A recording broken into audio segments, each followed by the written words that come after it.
It's Tuesday on Your View. Welcome to the show. I am Murayo Afolabi Brown. As always, I have the ladies of Your View. Good morning, ladies. Good morning.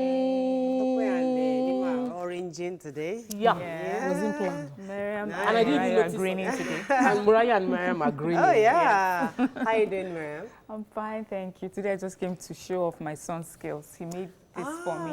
Oh, nice. wow. Yeah. Beautiful. My 8-year-old son put this all together for me. So I tried That's to wear pretty. it and show it off. That's It's pretty. nice, And he actually. took his time. You know how playful he can be. That he sat down and took his time to put this together. It's even more amazing than what he did. Oh, that's nice. Yeah. Okay, cool. Good for you. How I you saw them doing? on Saturday. I said, they didn't ask of my son. I said, I'm going to tell David and Anna you did not ask. They said, no. Ayman was like, no. How are they doing? How you So doing? cute kids. I'm good though. Yesterday I goofed. It was Moyo's birthday yesterday. So I have best friends. I have best friends from way back. This one we started together. Behind the Lord. From way back in last doing our diploma. So it was days. her birthday? She's a media personality, an actress now. She's everything. I'm so proud of who you are. Moyo Sore Faraway Ahmed. She's married to Ahmed now. And I missed your birthday yesterday, but I love you very much. Happy birthday, and see you on Saturday. Right. I'm certainly going to catch up because our kids now, she's complaining. We all have kids now, and they we don't need know to each bring other. the children Yeah. together. So I'll be at her house on Nice. Saturday. Cool. Nice. All these friendly things. How you like doing? you. Right. I'm good. So I last haven't week, seen you in a while. yes, last week I was immersed in class and it was really interesting. I enjoyed it. It's something, I've been in Daystar for about almost 15 years now, and I've heard leadership, and the importance of leadership over and over again, that I've sort of gotten so used to it that I feel, is it not leadership? We know it. It's our church, we teach leadership. But being in that place, I realized that some things that we take for granted, like deliberately training and teaching your staff, building your team with consistent training, and that we should, I used to complain that I don't have good staff, that they just, a lot of people just come my way, that they're not really serious. And, borrowing from David in the Bible, no matter who God brings your way, God has given capacity to build them into great people. So I'm just redefining that let me not complain about the quality of staff I have. Let me focus on how I can make them into what I expect to get. And so that was the mind shift for me. And also the importance of first it starts within you. And I know we hear it all the time, that everything must first be from within you before you can manifest it outside. But it was good to be reminded, and I'm happy. Fantastic. Good. And you, Mariah, you're the front Front cover page of Guardian. Front page of Guardian. I don't know. My father don't have shares in Guardian. I don't understand. But honestly, I was really grateful for the opportunity to be at the panel yesterday. I know to be a bust. Yeah, it was on hate speech, and was there with the Facebook lady. Adora Ikenzi, yes, that's her name. And there were other, Cheta was on the panel, and a few other people, and it was really nice to have that conversation on hate speech and what it is in What was Nigeria. like the general consensus? What do you Well, of course, I kept throwing the spanner in the wheel, because everybody obviously thinks hate speech obviously is wrong and should be. We should actually have a law against it, according to the consensus. I disagreed. I feel that it's beyond the law, because I feel if you're bad, if you're bad, you're bad. We all watch TV, we're all influenced by society. Not everybody goes and pick up arms and start hating people. So I think it's beyond just making laws. It's more of how to have that social re-engineering, where people begin to understand the importance of, we have to then crystallize our statehood first. Then before we can start talking about hate I know it speech. will have been did this thing for the past 7 years. Like my expectation is you just go there, and this show, the platform gives us opportunity to hear all sides. So And all the time, Yeah. you're doing that. You have to understand the other person's point of view. So cool, that's all. Now let's go on a break. When we come back, hopefully we'll get some tea, and then we get through the papers. Stay with us, we'll be right back.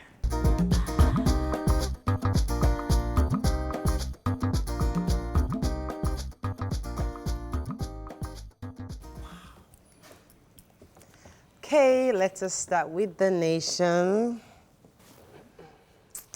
PDP to demand Buhari's removal by Supreme Court. All for Amotekun. A cross-section of potential Amotekun corps at the public hearing. I don't like this Amotekun uniform, Jam. Mieti Allah, OPC, Khan, Islamic group, others back Amotekun. Nigeria's economy records 2.27% annual growth. Footballer's death, 5 feared dead as policemen protesters battle. Army clashes with general over the seized 136 billion naira. And CDS seeks security forces synergy. Okay. Major headline. So the PDP wants to demand that, wants to take it to the Supreme Court based on the fact that they had already in 2019 validated the election of the president, that of Kano State, Katsina, Kaduna, Osun gubernatorial election. But based on the fact that APC wants to ask the Supreme Court to change their, review their verdict. PDP now said, if you want to ask Supreme Court to review verdict when it doesn't favor you, then we would also go to court and challenge the Supreme Court verdict concerning the presidency. And so it's, APC said they're not bothered, that whatever, everybody should go to court and face what they want to do. I heard that they should go to the farm and farm rice or something like that. That's what the APC. Court again, Jerry, the SAN are making money. Just spend it more, exactly. The big firms are making money. So our GDP has outperformed IMF forecasts. So the data released by National Bureau of Statistics. This is not Nigeria. That's why my clap is very, very National Bureau of Statistics said our GDP grew by 2.55% in 2019. IMF had forecast 2.1 increase, and they said that this is the best since 2016 recession, and that in 2018 was about 1.91. So we can see how much it has improved in 3 years. And our Vice President was also quite happy about this and says this administration is committed to growing our economy. And so these are the signs of their commitment. Nobody said that they This is all things being equal, we should expect growth. But you know this is Nigeria. All things are never equal. Moving on to the Punch. APC fumes as PDP demands review of Buhari's Supreme Court victory. Remo Stars player 2 killed as police dispersed Shagamu protesters. Police detained Osun man for allegedly defiling stepdaughter. 2023 Lagos APC backs Tinubu, says ex-governor is qualified. Osun panel recommends abolition of single uniform in middle school. 4 burned to death after Edo ritual killing. Buhari meets service chiefs, NSA Mungono absent. Manufacturing declines as 2.7% GDP growth surpasses IMF projection. Okay, so the picture story. Yes. We remember we took the story of the young boy that was allegedly killed by police, SARS officer yesterday. That's Kazeem Tiyamiyu, also known as Kaka. So people of Shagamu came out yesterday to protest the peaceful protest. The former governor of the state, Benga Daniel, was there. A House of Rep member was there as well, and it was peaceful up until they said the former governor left, and then people started walking towards the police station, and the police claimed that in order to protect themselves, they used tear gas to disperse them. But there were bullets, live bullets that were being shot into the air. 2 people have been allegedly killed. I think there's a picture of one, although the police said they do not have that report that anyone was killed, but that there were so many people who sustained injury. Now, concerning that particular SARS officer who caused the death of this young man, he's been dismissed. They said they did a proper investigation, was dismissed for so many things. First of all, he wasn't supposed to be in that particular area. And if he had reported there, he did not sign in. And there's no way you arrest someone, put them in a car without putting the handcuffs on them. Right. So everything he did was unprofessional. And just based on that, he was dismissed. But since a murder or a death occurred, I don't think just dismissal of course, enough. they'll be handed over for trial. Yes. Okay. The rape case. Yes, so this happened in Ifete-Edo area of Osun State. A little 3-year-old girl was raped by her stepfather. His name is Sheson. The lady left the daughter with her new husband at home and said that she went to the farm. When she came back, she noticed something different about the way her daughter was working and checked the girl out, noticed she was defiled, and swiftly took the girl to the hospital. And upon getting to the hospital, they confirmed that she was indeed defiled by the man. She reported to the police station. They have arrested the man. For me, this is terrible on all fronts, but I'm happy that this woman was smart enough to do the right thing at the right time. So if there's any reason, any rape case, don't ask the girl to wash up, take her straight to the hospital and to the police station to get it documented. Most police stations now have rape cases, so you can actually take it. The Commissioner of Police for Osun State said that they are going to get to the end of this investigation and find the person culpable will be dealt with. On this issue of Edo, there's a ritual. Well, 4 people were burned to death. Yes, according to the story, a secondary school student was obviously cut into pieces for ritual. And then somehow they found out it was these guys that did it, but one of them will confess. And the community then set them ablaze. Yes. Every shade wrong. Yes. So the killing wrong, and then even the jungle the justice is wrong. Totally, completely.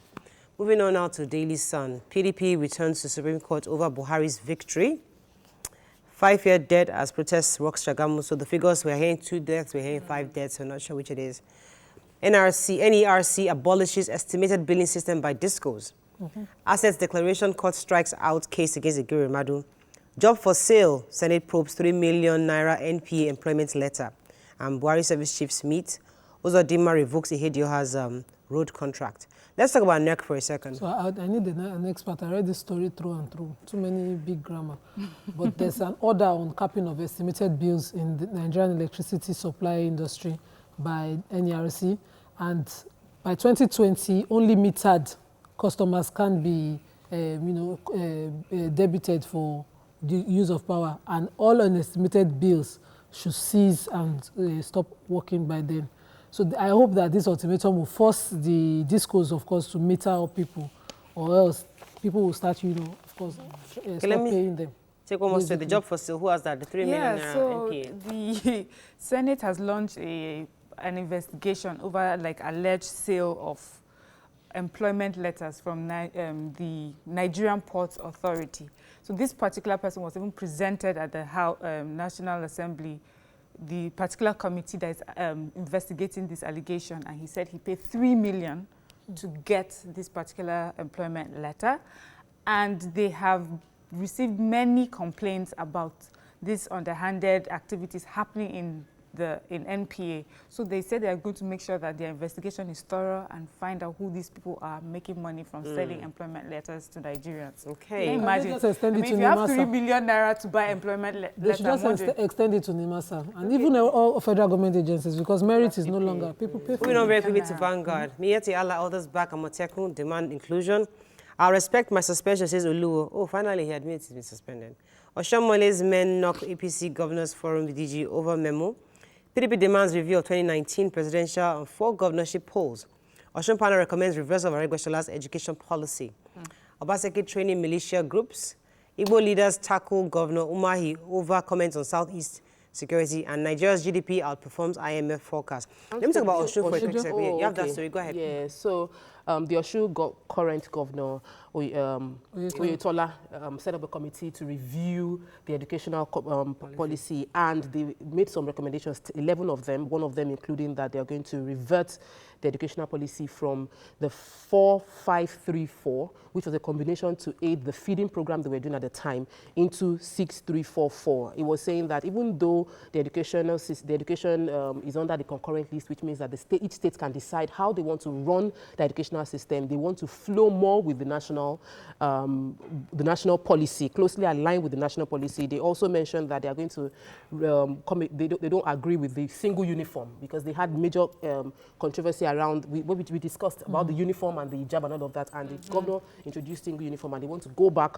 The advice of the committee is to go back on that policy. They also want to talk about mixing male and female students in school, establishing single-sex students. There are a lot of policies, and I'm worried that this is the same party, and we should have continuity to the extent with which the former governor's policies had positive results in improvement of the academical results of the people there. Let's not go beyond the review. Can I say the major headline, please? The major headline, I have to run, but let me just go ahead very quickly. At the deliberation for Amotekun in Oyo yesterday, the Miyetti Allah, supported it in Oyo State, and they are insisting that, that they also be involved in the Amotekun, and they wish that their children will also be recruited. The reason is because they claim that they would be able to identify the the bad Fulani headers and, you know... Who designed that uniform? It's horrible. We're all excited about Amotekun. It's supposed to be something that can take enough depth. No. We want a the proper Amotekun uniform is not for show, it's for work. No, it's not the problem. You see, you travel out of the country and you see police and you want to say hello to them. This one's, first of all, we already hate our current police uniform. The black one looks terrible. Now you now bring on dirty brown as Amotekun. It's supposed to be... Amotekun hide in the dust. Let them look like Amotekun. We want you to look like Amotekun. Let them have the leopard skin, you know? No. They say you can spot them when they're doing their again, and then they will not work. I'm saying that, but that uniform is not working. It's not working. About practicability, not... Unfortunately, that's all we can take. I wish you could make it a topic. Stay with us, we'll be right back. Yeah, it's terrible.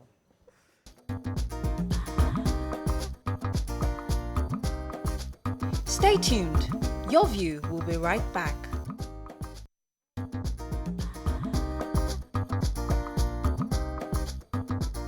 Welcome back to Your View. Thanks for staying with us. So, as we stated earlier during the paper review, there was a massive protest in Shagamu, Ogun State over the killing of the assistant captain of Remo Stars Football Club, Tiyamiyu Kazeem, aka Kaka. According to reports, he was killed or allegedly killed by SARS officer who labeled him a Yahoo boy. Now, what the story said was that he was pushed by a SARS official in a running vehicle and was hit by an upcoming vehicle. Unfortunately, he died, and during the protest, more people were killed. I think about 2. Some people said 2, others said 5. But we'd like to hear your thoughts, because when we hear these kind of stories, it's something we don't like to sweep under the carpet. We want to ensure that justice is served. You can call us on 070-8066-8014. You can also tweet us at TVC Connect. Please hashtag YourVTVC so we can read your tweet. All right, so the police, Inspector General of Police have told us that the investigation is ongoing. Yes, he's been dismissed, as you said earlier. But Nigerians still feel that they don't seem to be satisfied with that. And well, I'd like to hear your views on this entire report. So for me, the reality on ground is that we do have security operatives that work outside what they have, what their main job is or their jurisdiction.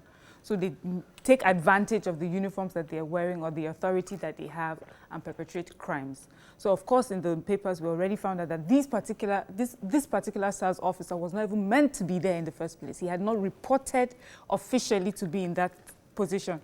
But then you wear a uniform and then you go about killing people, robbing them, because we have heard many stories of people who have been stopped, taken to ATMs, have their accounts cleared out because you're wearing a uniform.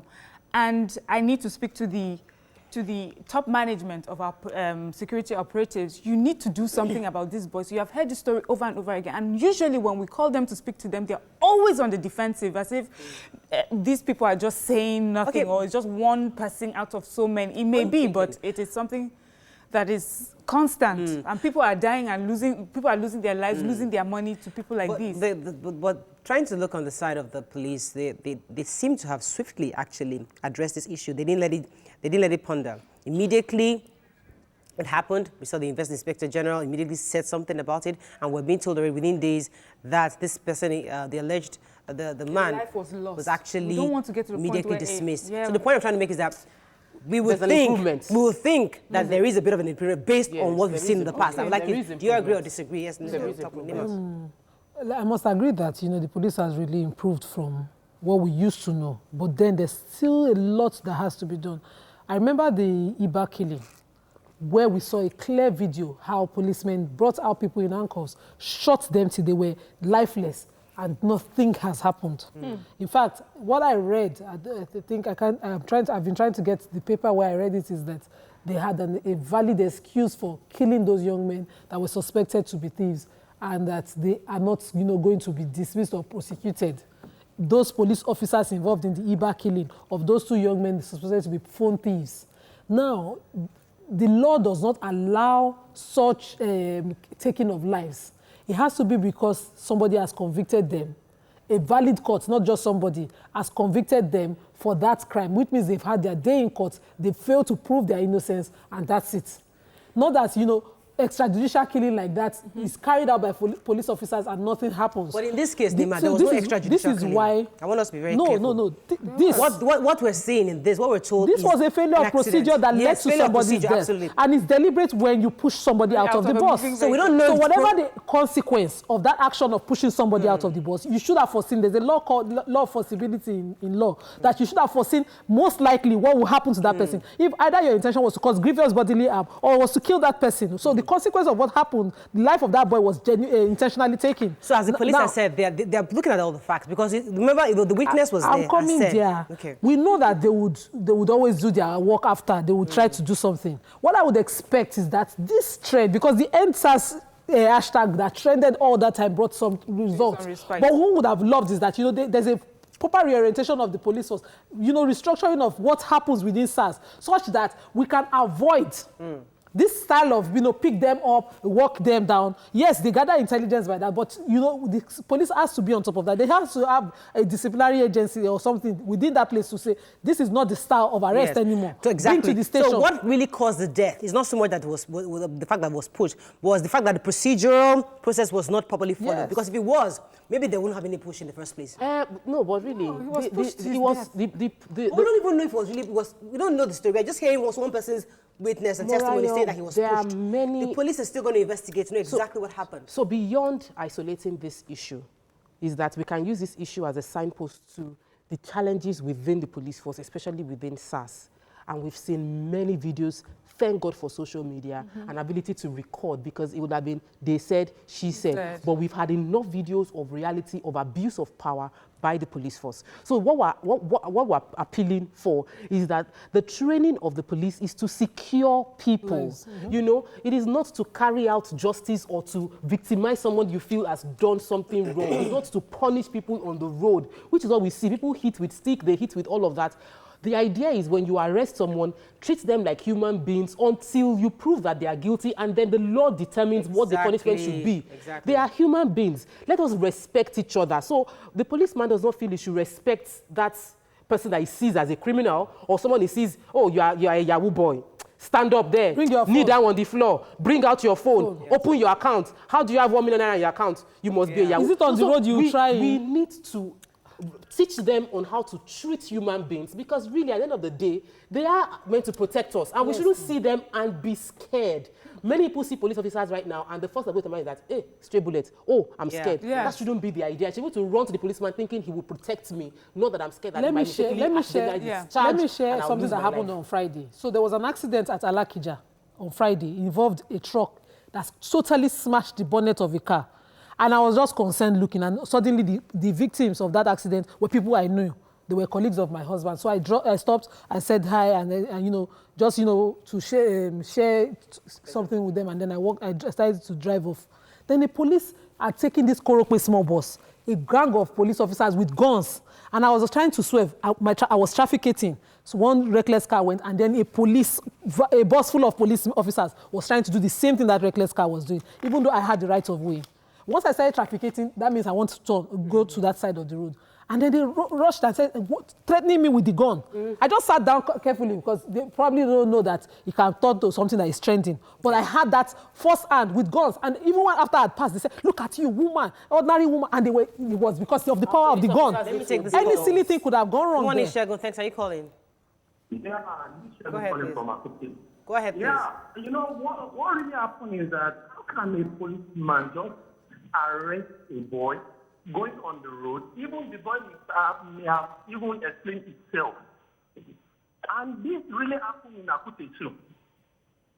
It really happened in Akute. It happened everywhere, because I don't know the kind of police people we have, kind of force we have in this country again. If the force can't protect the life and property of their own vicinity, so what are they doing there? Hope you understand what I mean, ma'am. But, you know, one thing is that, like now, see the kind of sorrow they put into that family. And one person will now sit down and now be happy that he killed someone. When that person is not a sheep or a ram. Hope you understand. You can't just go around doing things anyhow. But I believe, please, I don't know what you can do because I know even if they tell the idea or anything, they will even protect that policeman to the core. And tomorrow you will even see that policeman again in that post again. And that's what has been happening in this country. Hope you understand. Yes, we do. I don't know what you can do because this has to stop. This is really, this is really sad. So I have to go on a quick break. We'll continue this conversation after the break. Stay with us. We'll be right back.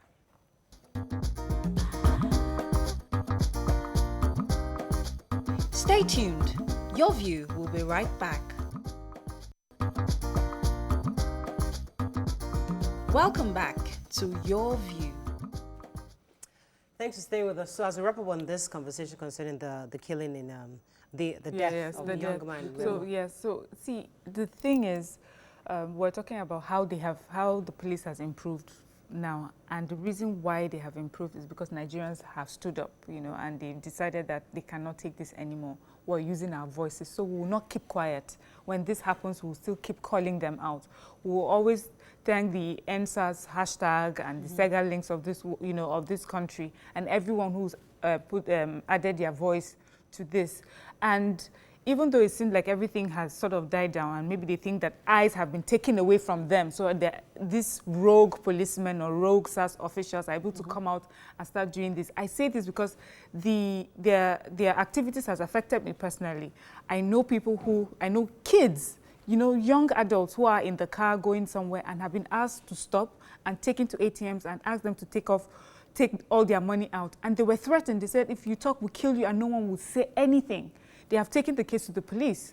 And my stepson, his father was like, you need to be careful. This is what may happen to you. Don't say that. He says, Daddy, this is like commonplace. It happens to me all the time, me and my friends. So Nigerians are now finding ways to behave in such a way that they are not, that even if they take my money, at least they don't kill me. We should not live like that, please. So Chris Uba is saying on Twitter that while on earth the FSARS brought back that they were banned by the Vice President. Yes, federal SARS has stopped. What they simply did was blend each SARS within states into the state SARS. So we have Lagos State SARS, we have Ogun State SARS, and this was carried out by the SARS in Ogun State under the Ogun State Police Command. And because that was simply what was done, end the federal SARS as a structure and let each state have their SARS unit individually. Just appealed to us, they just not really solve simply the just take the bad and brought it into the system. Let me take this call. Good morning, are you there? Good morning. Thanks for calling. Go ahead, please. Yes, I'm a first-time caller. Welcome to the show. Yeah, concerning this police issue, I think our government should do a scapegoat kind of thing for this issue, because a lot of things have happened and we have not heard a satisfying solution in any of the cases. So I would like to plead with you to stand on this matter, because we don't want to resort to we assaulting our police officers, we assaulting those that are meant to secure us. So please. We don't want Nigerians to resort to self-help in any way. There's also the issue of the grievances of the family members of this. So remember the Kola Days killing. His parents were totally distraught, as in they were mourning. Then we had the Iba killings. Even though we did not see their family members call out, only the community was calling out for justice for them. And now this young man, his father was practically begging the police officer, this is my future. This is a young promising footballer. The father was probably thinking, if he gets into UEFA or whatever, I have made. And now you kill that young man, just end their dreams in that family. So the father was desperate enough and saying to the police, kill me as well. So see, sometimes there's a Yoruba proverb. Should we pray that this kind of thing goes round the family members of the perpetrators of these crimes themselves? How would you feel if it was your own family member that was killed in such a way, and you lost such promise, maybe a breadwinner or a promising breadwinner in your family in such a way? Would you not demand justice? So I think police officers themselves, whenever they are doing all this, they are whatever, corruption, because this man was obviously working in connivance with other police officers and he was trying to extort money. If it comes to your own doorstep, how would you take it? Can you deal with it before you take such a way for good conscience of anybody? Let me take this call from Damila. Damila, are you there? Hello, good morning, Good morning, thanks for calling. Go ahead, please. Yeah, the thing is that we don't have security in Nigeria. It has just been God has been there for us. it's a pity this has to happen again. I stay in Akute and I see this almost every day. At times when I'm on the bike and a police stops a car in front of me, at times I'm scared that, hey, what is going to happen? Just like Auntie Uwa said. So things really have to change. And I'm so happy. This is my very first time of calling. I'm so happy to hear from Auntie Morayo, Auntie Tope. I've missed Auntie Jumoke, Auntie Uwa. I love you all. Yeah, an all-time fan. I think that at the end of the day, people feel bad right now, and then we move on. And our prayer is that we don't wait until another tragedy before we wake up. Yes. Our plea is to the IG of police and everybody involved, like, solve this thing long term. You pacified us with breaking down the federal SARS, the point I was but let's solve earlier, the problem long term. Let the system protect people. Yes. Yeah. And particular reference to Akute now, because two callers have referred to how rampant these activities are in Akute. So, That's because I know that I read a report where they had said that part of the measures they're taking was to ensure that you don't just begin to shoot at citizens, which I can see. Yes, you're not shooting, but there's harassment. A lot. There's a lot of people extorting money. There's issue of not following procedure, which we've seen here. And then this man was allegedly pushed off the vehicle. So aside from the fact that not shooting the air or shooting at citizens, there's more to be done with the police, and we just hope that things are fixed properly. And let's take a few tweets before we run off. Idowu David says, suspend, or what is this I'm reading? He who kills by the sword should die by the sword. In short, that court they call SARS should be abolished, and that with sharp order. What is SARS in Nigeria? Who creates courts? Malik Berry says, my own suggestion is that the federal government should reduce their power, and they should only be on emergency. They should only be called on emergency matter. Andrew Stratham says, drip, drip effect. When you have Nigerian police committing extrajudicial killings, these are recorded against the way of doing business in Nigeria. Investors will think, why would I want to invest in a nation where law enforcement is trigger happy? Uchepi says, how are you sure the SARS police was actually dismissed as claimed by the police? Why was the policeman not arraigned for the public to see his face and identify him? This is why the public does not trust police who have become experts in killing innocent people. So it's not so much about abolishing SARS, because it's not SARS that's killing person. SARS is just the organization. Yeah. What we need to do is change the mindset. The people need to be retrained, understand what their roles are to society. And pay them well too. On the one our hearts go out to the family of this young man, Tiyamiyu, Kaka, and I know that his fans would miss him dearly. And we just pray that God will somehow help these people get through this loss. Let's go on the break. When we come back, we'll discuss other topics, especially concerning bullying. Stay with us. We'll be right back.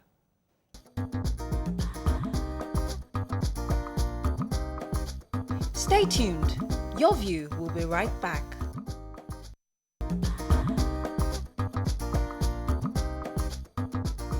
Welcome back to Your View.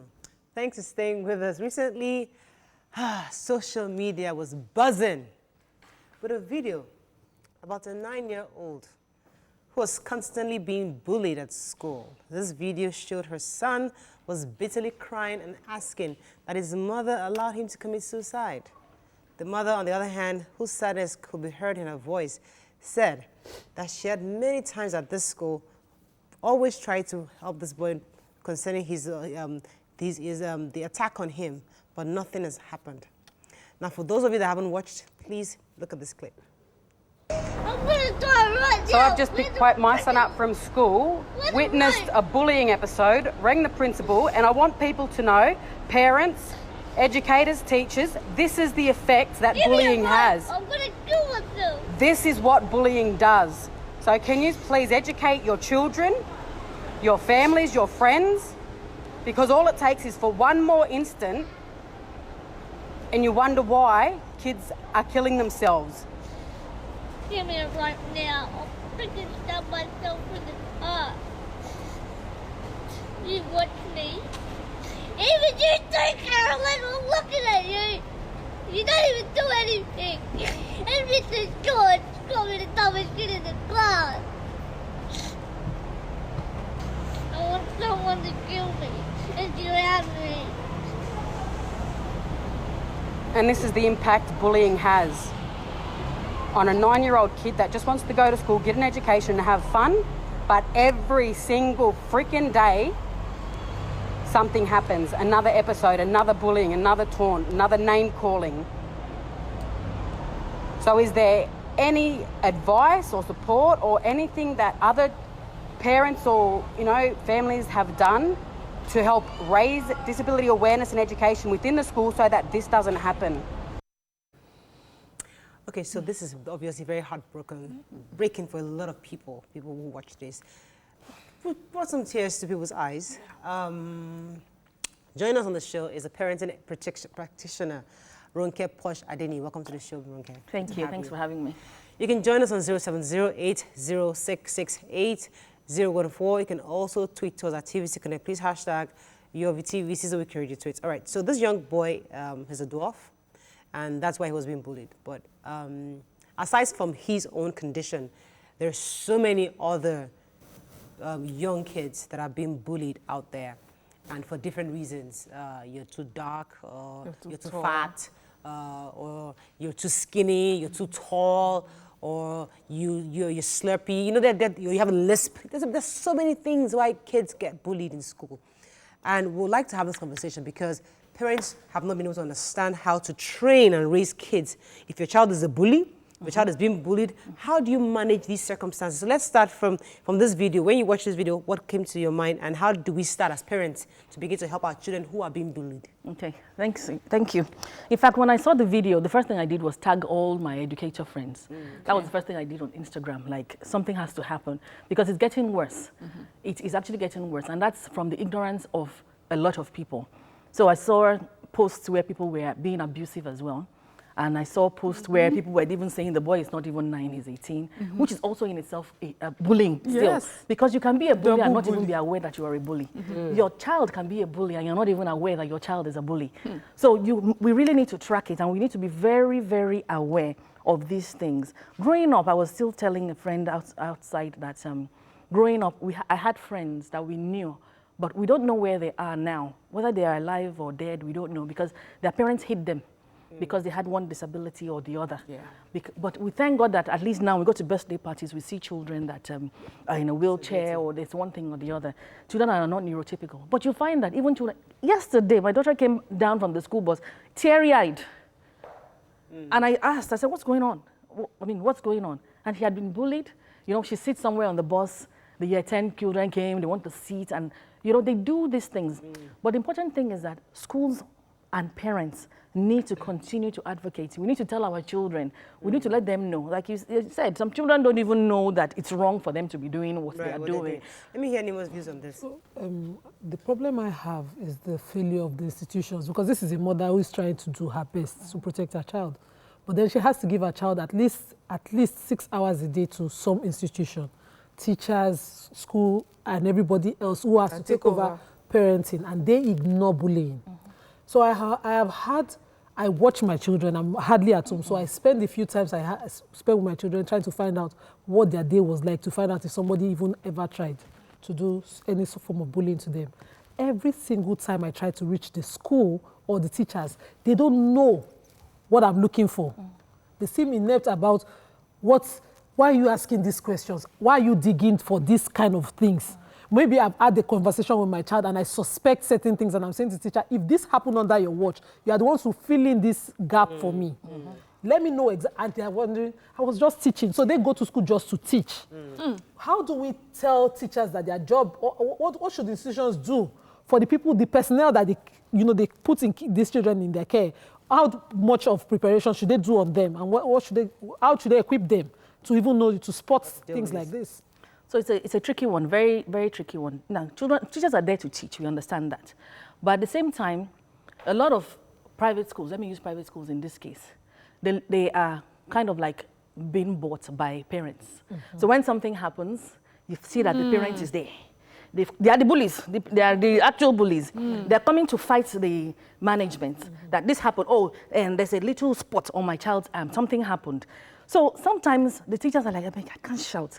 Because they will come, some of them will come with policemen to intimidate. I saw scars on my son. I called out the teacher. She didn't have answers. I called out the school. I was going to sue them.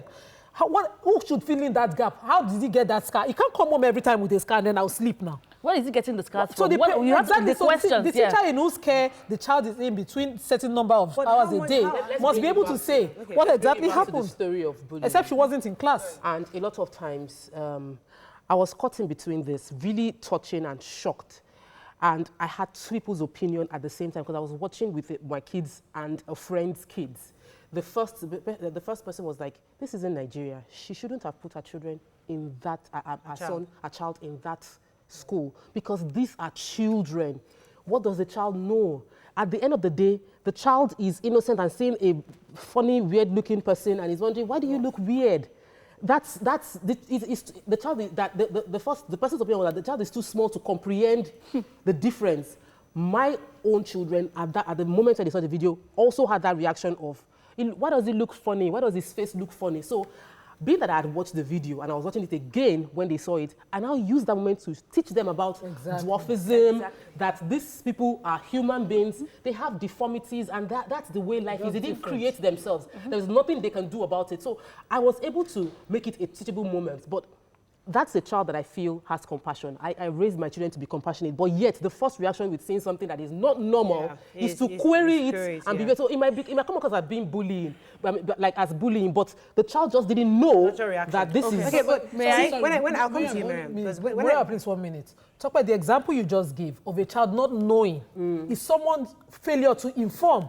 So yes, he's a dwarf in class. If the teacher continuously pays attention and educates the class on how important he is as a human, that gap will be covered. I'll come to you, Miriam, because when I watched that video, the first person that I felt was responsible for this was the mother or the parents. Why is that? And this is the reason I said that is because, first of all, you have your child is a dwarf, or whatever deformity your child has, or whatever. That child should have been equipped from home. First of all, you want to accept and understand that you're different, and you must accept that you are different. And you must be explained to that being different doesn't mean you're bad for it. But once a child knows who he is, and you prepare the child to know you might face some kind of bullying. People will ask you questions. People will call you short. They'll call you this. They'll call you ugly. But that's how the world is, and this is how you handle it. You prepare your child for those circumstances because not just because you want to always, you cannot fully equip every single child, but there's certain cases where you must equip your child because they're going to face the real world. Is that not going to be in primary school? I'm sure. Wherever you go to, you are going to face some kind of opposition. You must know how to equip. I agree.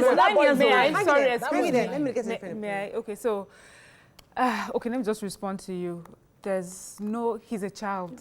I don't know how much of preparedness she's going to give that child, and he will be so immune to bullying, even us as adults. No matter how confident we are in our looks, in our careers and everything, somebody would say one thing that would sort of get us. Imagine a 9-year-old. The only thing that I feel, and I heard it somewhere as well, that we need to do is we need to put children of all abilities together. Children need to understand that there are different kinds of children, different kinds of people. You talked about your child looking at someone and wondering that he's weird. Children always look out for things that are not normal. And some children are more empathetic than others. My daughter is a really sensitive child. There's a person I normally go to make my hair who has an autistic child and dribbles. When my child gets there, she's playing all around her. She doesn't see that she's different. But that is one child. And the mother always tells me that every time your daughter comes, my daughter never laughs the way she laughs when your daughter is here. My daughter doesn't see that. Instead, she'll be like, stop dribbling, and then she wipes her mouth. But that is one child. It's not like that for everybody. But if you take these children away, isolation. You isolate them. These ones that are growing up do not know the difference. Even when you come to school in a cast, they are wondering what's wrong, what's wrong with you. But people have made wearing casts cool, where they are drawing also. So we need to make it a conversation. Now about teachers in school. I'd like to go to the teachers in school, but for a second, I'd like to respond to what you just said. Now, I know somebody, Crystal Chigbo, she had her daughter, her limbs were off. They were my neighbors for many years, and I saw how she was able to help that child understand, listen, you're different. You have one limb. Kids will push you around. But she was able to make that child know who she was beyond her disability. Swimming, she was part of swimming. Karate classes, she signed her up. She made her feel that, listen, you're no different. So the point I was trying to make is that parents must understand, once you have a child, as the child is growing up, it's important that that child get all that, the opposition you might expect to get it from the house, understand, get the validation also from the house. So once you go outside and you begin to hear that, get that, you know somehow, okay, this is going to happen. I've been prepared for this moment. Yeah. However, I can overcome. So for me, that she puts that child in school, that he goes to school every day, is already something that she has prepared him for. She will not just take him to school. That's it. She's sending him out into the real world. But he's not prepared for that. No. Yeah. He had a meltdown. He probably gets it and deals with it. But that one day, you know, that one day when we all can't handle it anymore, he probably has been prepared for it, but he wants friends. Nobody wants to be picked on repeatedly. There will just be one day that when that load will break the camel's back. That's why I want to shout out to that mother, because I've seen where the times I call out certain things builds up confidence in my children. My daughter she walks with her head high. That if my mommy should hear, you know my mommy. Do you know my mommy? You know, so when she needed to stand up for him, she did what she could. She put a video out there. She called out the people she should. That's her building his confidence. Imagine him having a world where he thinks, nobody will help me. She wake up one morning and truly would have committed that suicide. And she was actually broken too. Yes. That video, she was a bit broken, and it happens to all of us. So I'd like us to put the video aside. Yes, let's talk about... Because there are bullying going on in our schools today. So I wanted to talk about teachers in school. Yeah. So for me, I've spoken here about my son being bullied, and it took a while before I realized that was what was going on. Until he got to primary 3, the thing had affected his behavior. And I was happy, even I was worried, but the teacher also had seen it, and we had a conversation. Now he's in primary 4, and this teacher has gone further, which is they're having conversation in their class about bullying. And then prayer time, they make it a prayer point. And then apart from that, she's also telling my son, which I'm doing at home as well, which is learn to stand up for yourself. So we need to educators need to have that conversation. You cannot pretend it does not happen. I understand the part, when we're talking about parents coming and making noise, sometimes when your child is bullied, you need to come out and be the dragon. But it's not always bullying. We have to understand that things will happen on the playground. Yes. Children will fight, wherever they go, even adults, in the workplace, even here at the View, we have opposing views. We must understand that that's actually the real world. Yes. And we must also one thing I was very intent on mentioning is that even people that we are saying normal, that are not normal or are normal, is an inappropriate word, because they are actually, that boy you see is normal. Yes. That is normality for him. They're not neurotypical, so they may not look like you and I, but they are normal. So we need to ensure the school and the parents need to collaborate. They need to work together. Because this is your field. Do we put too much responsibility on the teachers or on the caretakers? Because we seem to always say the teachers should know, they should know, they should know. Or are we the ones supposed to actually, because I always have that issue of, where do I draw the line between the teacher's role and my role? I love that question. I just love that question because I sit in a position where I'm a parent and my daughter goes to another school and I'm also a teacher. I had a school as well. So I love that question when it comes to me because I have a daughter that is a high flyer in her school. And when I go there, people are always commending me. And I know the reason why, because I do my work at home. My sister, if you tell me my daughter was bullying somebody, I will find it hard to believe. Because where did you learn it from? Where did you get it from? You know, there are some things that we must do in the home as a parent. However, parents of this, talking to your children, giving them affirmations, let them be secure. A lot of them moms are not even secure in themselves, that are struggling on Instagram. And they are the ones that will come and empower a child. And they're the ones that will sit with a child every morning and say, you are enough, you are more than enough, you are great, you are strong. Is it one of those, a parent that is struggling with self-esteem themselves? They don't have time. They are running out, pushing the children out, yelling at them before they go out. The children come to school, some of them will just have to hug them and love on them. How much does a teacher want to do? You as a parent, if you have smacked the child, you are late, you didn't wake up early, you didn't eat your breakfast, you didn't do this one. By the time you do all that, the child comes to school, like, so vulnerable. I think that I see a practical example is that we sort of repeat the cycle that we see. So this is what I've seen, and we end up doing it without being conscious. It's an unconscious thing on how we raise our children, and conversations like this help viewers to learn. So we mustn't just let it gloss over their head. So I had a practical example of yesterday. I was taking my son through assignments. Quite take your example. Can I quickly take this call? Good morning. Are you there? Yeah. Thanks for calling. Go ahead, please. Ooh, we can't hear you. Gabriel? Okay, good. It's breaking. We can't hear you, Gabriel. We can't hear you. It's breaking up. Oh, yikes. I'm so sorry. So go ahead. My son was going through his assignment and he started crying that he wasn't getting it. And somehow in my head, I feel like he was being lazy and I beat him. And I was going to bed and I read my devotional, and the next day I just realized, and as I was reading, it just came to me, and it wasn't really much about what happened, but it just made me realize that why don't we flip how we deal with the situation? Why don't I tell him that sometimes the work will be tough? Your response shouldn't be to cry.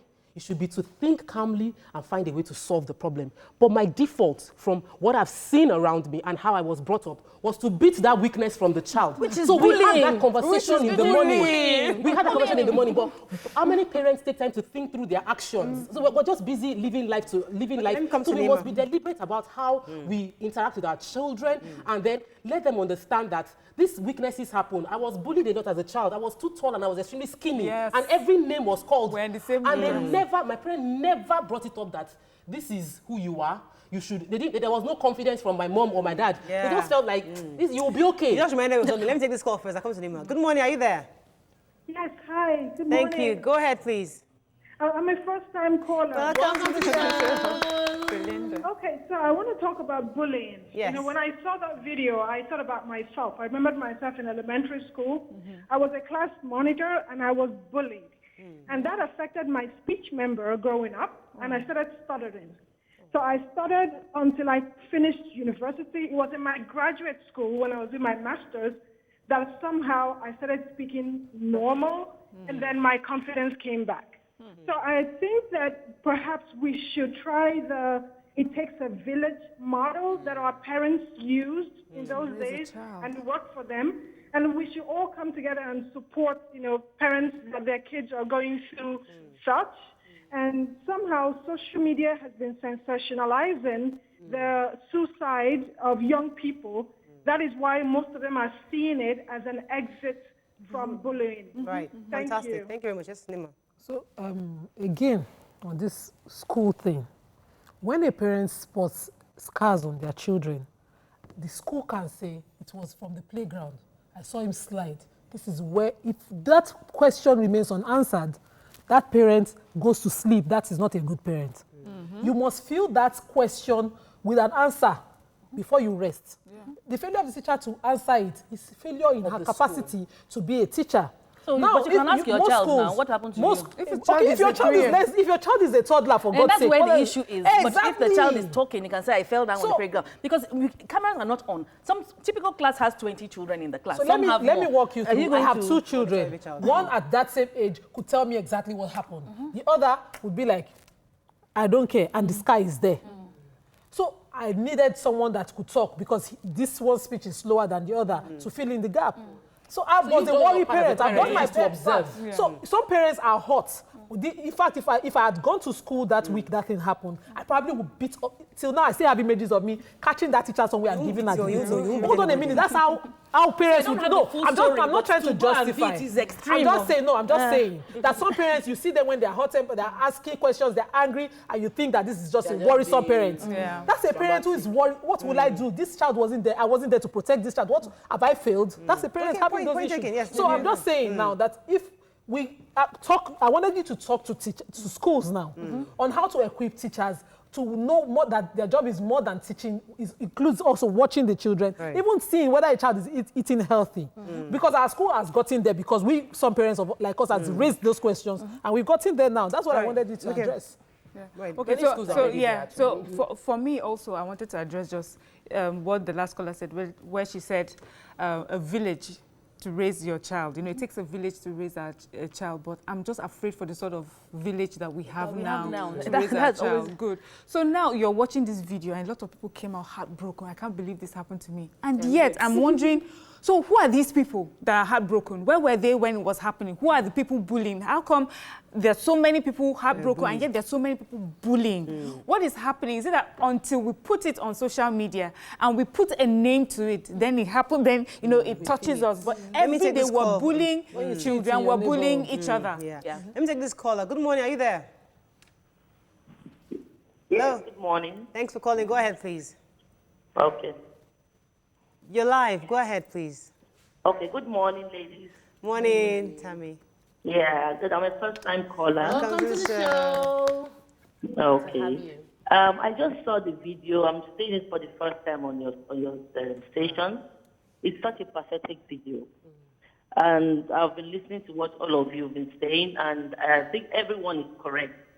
But I really go with Morayo to explain to the children, let them know who they really are. Hello? Yeah, we can hear you very clearly. Go ahead. Oh, okay. So to let them know let the children know who they really are, so that when they find themselves in situations like that, they can fight for them. It's not really easy. I give you an example. My daughter went to school and came back and told me her teacher called her name. She was so embarrassed. She was so angry that she had to speak rudely to the teacher, according to her.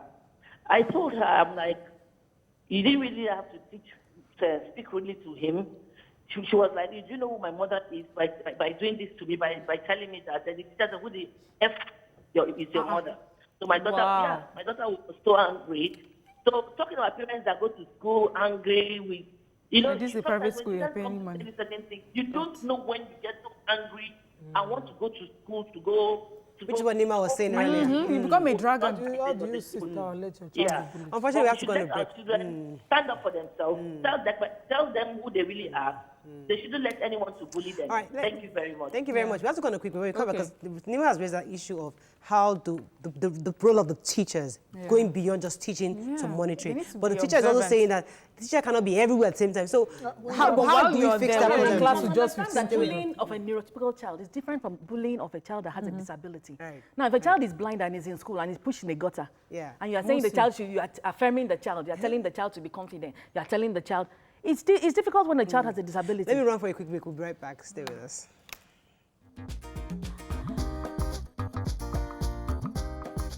Stay tuned. Your View will be right back.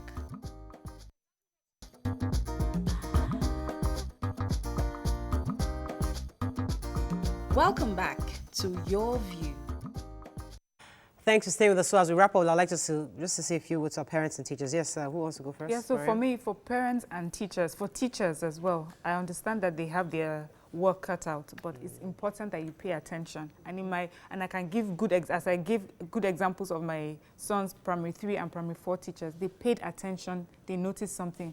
Just the little extra. And especially for those who go out of their way to spend so much money at private schools because they feel that it will be a bit better than just putting them in a school where there's so many people. I think it's important for the school administration to make that part of the process of educating a teacher or employing a teacher, that these are teachers who are sensitive and are, are alert to changes that happen to the children under their care while they're there. Well, like I said earlier, for a teacher, it's beyond, just teaching. As a job, your job is also partly parenting. And I most appreciate my daughter's teachers. All the years, I've never had to deal with this kind of thing with them.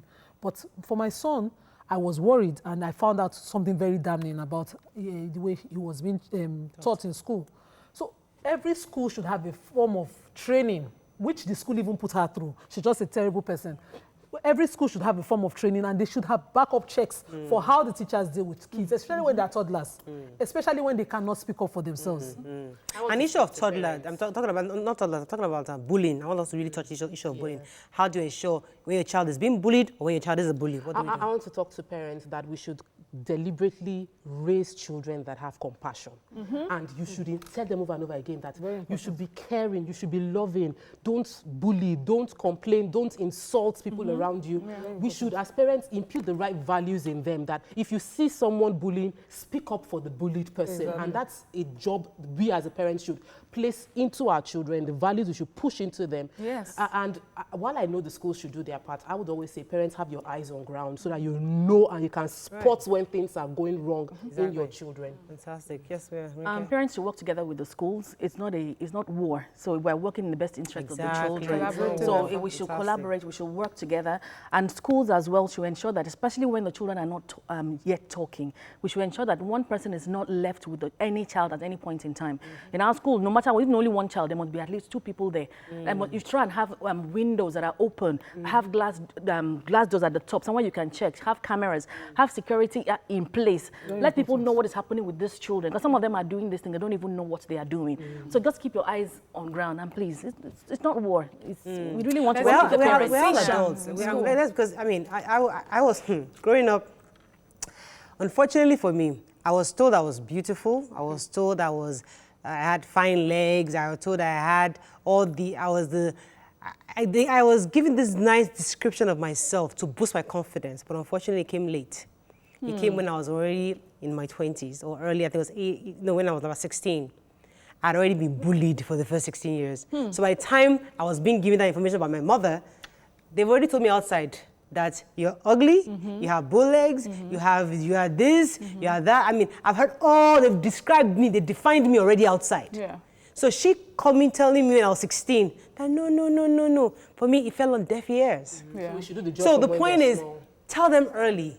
Give them that words of affirmation early. Boost it, because when I see people who have such confidence, they tell you that they're growing up as a kid from like as little as 2-3 years old. You have that confidence stored and boosted in you. So let us try to empower our kids and strengthen them, give them that confidence, and let them know the real world is not friendly.